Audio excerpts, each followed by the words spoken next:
এক যে ছিল রাজা আর এক যে ছিল রানী। রাজা মরে গেল, শুরু হলো নতুন কাহিনী।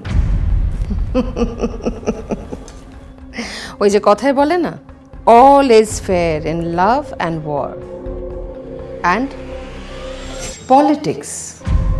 তাই এই রাজনীতির খেলায় রাজ সিংহাসন দখলের জন্যে এই মল্লিকা ব্যানার্জি সব কিছু করতে পারে, সব কিছু। আবার আসছি আমি নিয়ে রিচপুরের রাজনীতি, যার ভবিষ্যৎ শুধুমাত্র আমার হাতের মুঠোয়, শুধুমাত্র আমার। শুরু হচ্ছে আবার রাজনীতি।